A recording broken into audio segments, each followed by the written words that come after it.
Welcome to another Lost Letter. This week we have Loluwan Lucas from 9mm Retirement Radio reading Stolen Dreams. If you haven't checked out 9mm Retirement Radio, search them up and give them a listen. They're great. Thank you.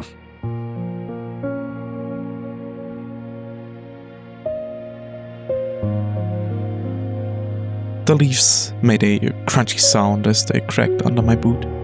The sound cut deep into the surrounding night and felt as unnatural as what we pursued. With bated breath, we moved forward, trying to calm our nerves. It was only the two of us, me and Agent Serena, and we both felt as if we weren't up for the task. Our shaky hands held the submachine guns as we moved ever closer to our target. Our sounds masked by the running river close by and in the cover of the night, which only the moon dared to break up when the clouds stopped harassing it. It has already been 2 weeks since we entered this village hidden from the world behind old trees and located right where the river looped. If we hadn't been there on an assignment, I would have called it beautiful. But something was not right here. We noticed the moment we set foot into it. Everything felt wrongly colored. The trees moving in the wind didn't produce any sounds beside their creaks, which sounded like cries against the ever-changing world around them. The grass felt dry, and for every step I held my breath, fearing it would cut my skin once it came in contact. The first few days went by fast. We mainly stayed on the outskirts of town to stake out everything. We saw who lived their lives and where they remained during the day and night, and found out their rhythm. See who didn't belong and felt as wrong as the whole thing. Lastly, we moved ever closer, deeper, into town. The orders we got were clear. Carpenter told us about a defective scientist who got cold feet. There was also something about a facility amidst these huts and shelters that calls itself a village. They seemingly told just enough to get Carpenter's attention, but not enough for us to know what was happening. Some branch of the government seemed to be conducting experiments. Well, that was all we were told for here. Find out what it was, get these scientists out of here alive, so they can tell us what the fuck's going on. And the second night was when I felt it for the first time. Serena took the night and continued to watch while I laid down, tossing and turning. The little barn we had hidden ourselves in didn't grant the luxury of a comfortable bed, so I had collected old hay together and improvised some. The hay always pricked me with every move but dug into my bag once I started to lie still. But then, for a bit, it all made sense. While I lay there trying to sleep, everything felt as if two images of this world had been perfectly superimposed on each other. The wrong colors vanished, and all sound felt as if it started to hit the exact frequency my brain had always longed for. It felt as if I had achieved everything I had always wanted. Serena woke me up roughly. She commented something about having the best sleep of my life, but I didn't even listen as she told me about her findings during the watch. I was still here, or rather, I wanted to stay there. I was clawing at this reality that felt so wrong. The next days only made it worse. They went by in a haze as I longed for sleep again. The moment of absolute serenity always felt further away, as if it was slipping through my fingers every time I got a hold of it. Serena must have felt it too. She never overslept, but waking her felt harder every day. We knew we had to do something. When the 5th day rolled around, we were sure who lived here and who was outside personnel. We just recognized the looks. The disassociated stare that goes through everyone they met. The short hours of activity and the long hours of silence that fell over the town. We saw their parched bodies because they slept more and more and ignored every other thing their body needed. They had been doing it for months, probably. We understood. The outside personnel was easy to spot for the fact that they never stayed for longer than 24 hours at a time, and they always came in after staying away for at least that long.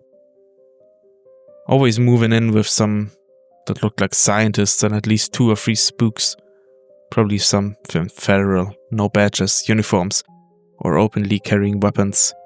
We just knew they were here to watch for any outside interference. They waited for us. We noticed changes during the second week. We felt a pulse as if something was dragging us down, our brains through the mud, playing with our senses, and we grew tired with every pulse. If Serena hadn't brought some amphetamines, we probably would have been fast asleep. Swore to myself to never take that shit again after our last operation, which almost got me addicted to it. So there we were, craving completion but refusing to fall asleep while the pulse echoed through the town. They were doing something more, and the experiment moved into a testing phase. While we didn't fall asleep, it still felt good. As if the pulse had sent a part of us asleep, the world was somewhat whole again. Well, we knew we needed to finish this operation, or otherwise we wouldn't be leaving here ever again. I hate myself for not staying. We waited for them to leave town again and prepared everything. Took us some time to notice that we were both crying while assembling the cold metal. It felt as if we were holding a sledgehammer, preparing to smash the only trophy we had ever gotten. Serena opened first. She told me that every time she falls asleep here, she continues this long dance with her husband, who was gunned down 2 years ago. Every time she closed her eyes, a big piece of her life's puzzle fell into place. I told her that for me it felt as if this hostile world calmed down. I took in more than I ever knew existed. And then we both talked. This could be the last time. Protected by the night we arrived.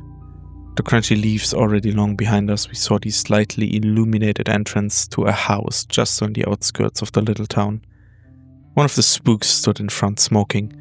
As if we already knew where to step, our feet continued to move forward. I don't remember how he even died. I remember the splats on the wall behind him. A deep red mixed with grey matter streaking down the wall, and I could swear the face inside of the splat was smiling at me. The next 2 also fell fast.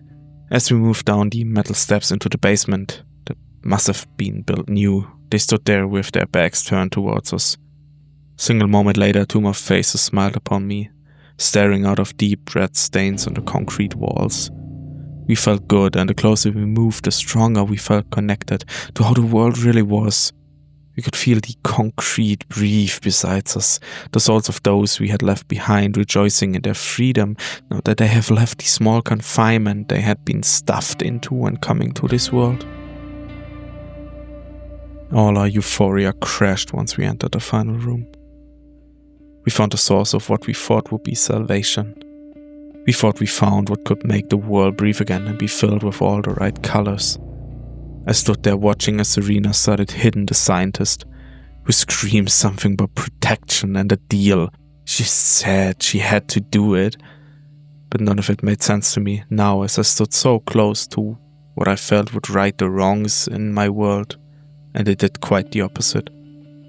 I started crying, and not even the scientist's happy soul could calm me down as I turned her head into a happy spray of red and grey.